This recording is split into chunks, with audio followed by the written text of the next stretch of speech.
at a time, and this is your daily financial news. A couple of quick things. First and foremost, I am obviously back in my home office. We are no longer out at the beach enjoying the weather. It was fun, but you know, I like the surroundings of my home office a little bit more. It was kind of odd doing it there on a balcony. But also want to talk to you about these cards. I will admit it slowed down a little bit. We were doing quite well there for a while. So let me remind you of the rules to get one of these. All you have to do is close a transaction between June 1st, 2021, May 31st, 2022, and acknowledge that one rental at a time helped you in some way, somehow. Maybe you're a daily viewer of the show. Maybe you like one of our multimillionaires that we speak to weekly. Maybe you read the book.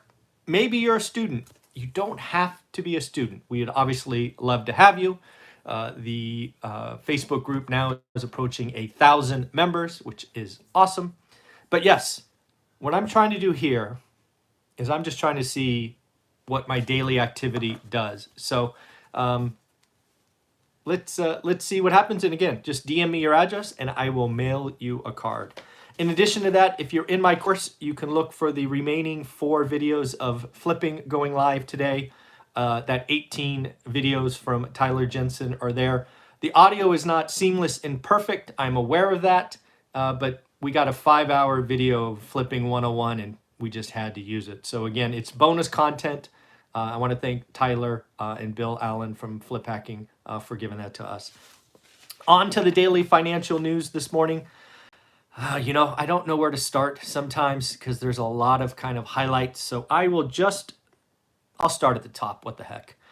So the first thing that caught my attention is it looks like we have more spending coming. As I highlighted months ago, I expected a Part A, Part B of infrastructure spending. Part A looks like it was agreed to, at least in principle, a month ago, 3 weeks ago, where you basically had both sides of the aisle agreeing to spend, I don't know, let's call it $600 billion on roads, bridges, physical things. Part B was always going to be bigger. Part B was whispered to be about $3 trillion. There were some calling for $6 trillion. Looks like the number as of this morning, or actually last night when I read this, is $3.5 trillion. $3.5 trillion plus 600 billion is $4.1 trillion in new spending coming over the next decade. More spending, more inflation, more taxes. It's coming. So again, I expected $3.5 trillion to go down party lines. They will leverage something called the budget reconciliation, which means it will go 50-50 in the Senate, and then our VP will come in and vote the 51st vote, breaking the tie. It's coming. It's coming. There is talk about whether or not they can get it done before the August recess. Will Congress stay in session to get it done? Who knows? 3.5 trillion coming on top of 600 billion. I don't know about you, but shouldn't we be coming out of this crisis already? Why are we spending another 4 trillion? It seems like we're addicted to spending. What it feels like to me. Off of that, we had another reading on inflation data. This one was a whopper. CPI was yesterday 5.4, I think. Today, PPI not to be outdone, 7.3%. Let that sink in for a minute. 7.3%. But don't worry, there is no inflation. It's not there. Yeah. There's truth to some of this. A lot of that, over a third of that rise is autos and auto parts, which is, you have to expect transitory, right? You're not buying an auto, at least most of us aren't buying automobiles every 6 months or so. But yeah, you shouldn't be able to brush off 7.3 and say, this is not here. It's crazy. And again, what I am seeing in the data, more CPI than PPI, because PPI is producer price index, CPI is consumers, that's you and me. I see the cost of housing being the stubborn inflation piece that is just starting to build. That's what I saw in the data yesterday. It's not being talked about. Yes, used cars have seen a 10% jump. I get it.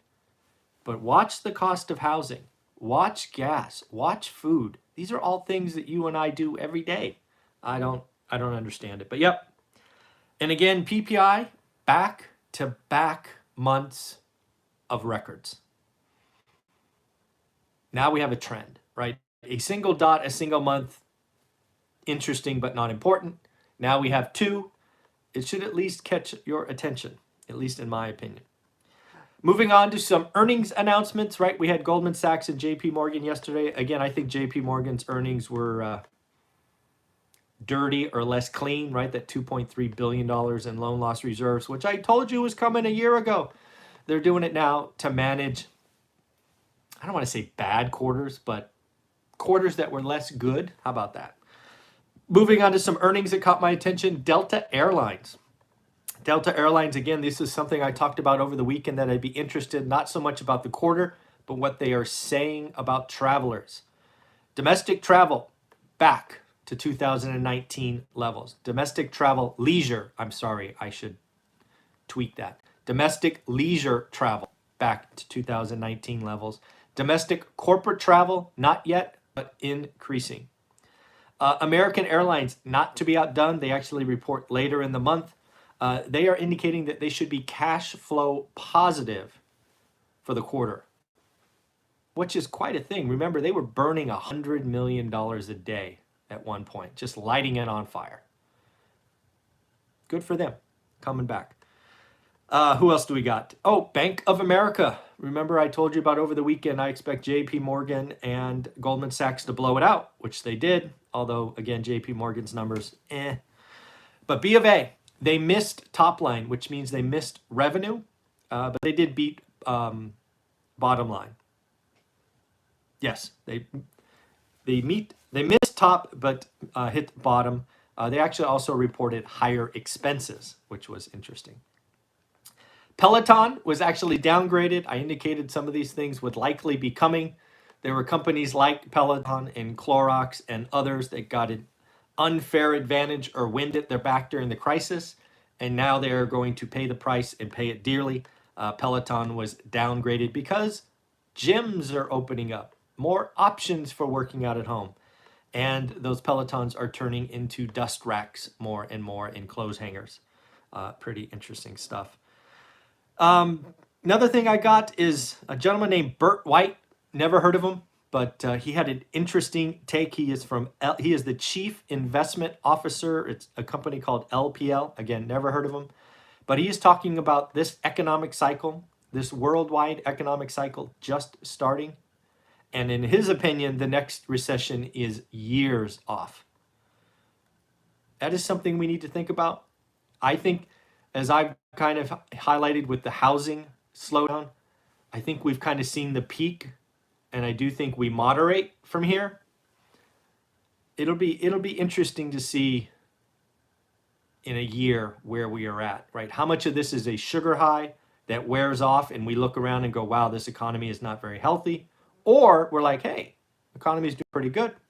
We're back to 2019 levels, which for the most part was good. So interesting stuff going on. Read an article where Mindy Jensen from BiggerPockets was featured. I thought it was a very good article. Again, I found it on CNBC. I don't know if it was sourced elsewhere. But Mindy Jensen from, I think it's BiggerPockets Real Estate Rookie, I think it is. I don't know. But basically, she talked about how to help newbie or rookie investors. And I agree with her 3 points. One is not running the numbers correctly. If you take my course, you will realize that starts day one, step one. You create your buy box, and then you get comfortable building your spreadsheet.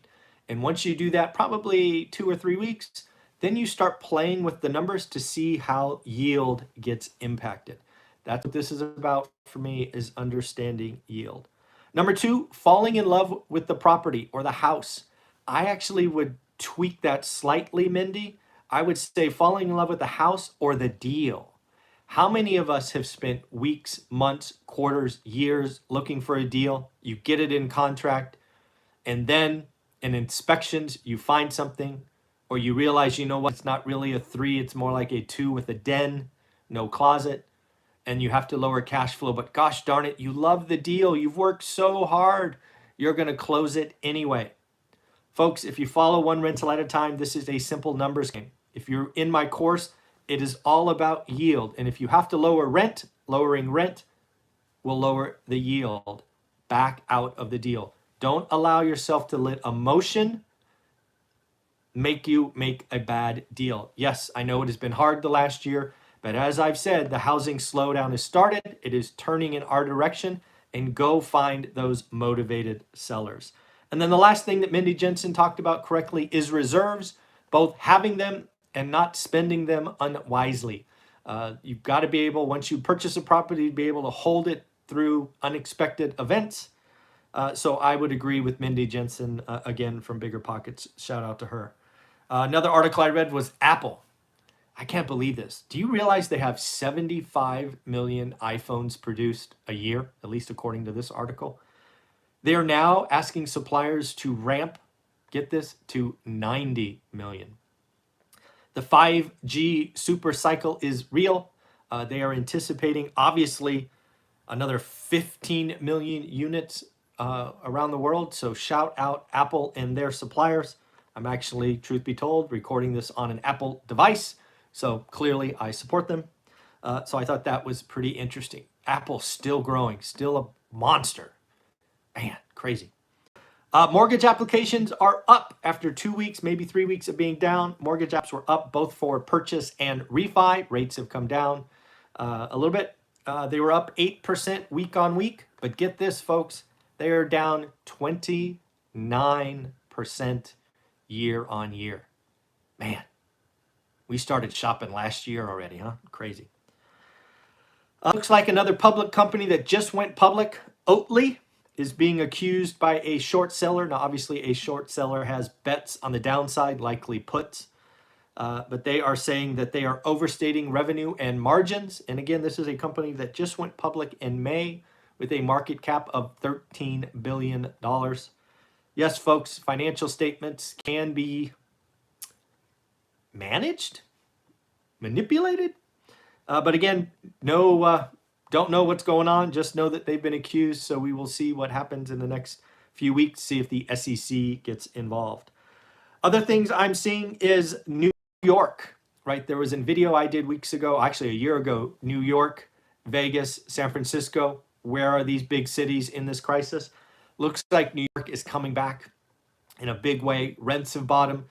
Activity in the real estate market is up. Leases are being signed. The office is coming back as financial institutions welcome more and more people back. San Francisco, not so much. San Francisco is trying to figure out what they want to be, right? They're kind of, they're obviously, a lot of San Francisco is anti-tech. They blame tech for high prices, high rents, all of that stuff. They have been not enforcing laws around shoplifting and other things.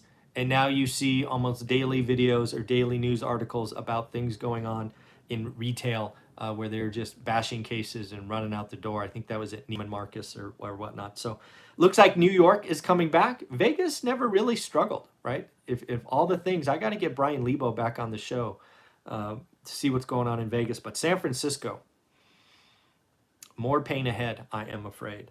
And the last thing I have is it looks like Singapore could be highlighting what's coming for the U.S. as far as GDP. Singapore's GDP was a good number, right? The 14.3% in Q2, but realize that actually is down 2% quarter on quarter. This really goes to the fact that maybe we had a sugar high and we are going to start managing lower. Again, I am not calling for a recession or declining quarters, just moderation. Think housing slowdown happening across the economy. So folks, That's what I got for you today. It is Wednesday. We should be speaking with Anna Kelly in 15 minutes. And then we should have Matt the Mortgage Guy on in about an hour and a half or so. Have a wonderful day. Take care of yourself. Oh, and I forgot. I put a video out yesterday at 6 o'clock talking about a survey of California landlords. We did 6 questions in the survey, and the data surprised me. So go take a look at that. It was, I thought it was eye-opening. The survey's just started. We're 1 week in. We'll probably do it 2 or 3 weeks, so the data could change.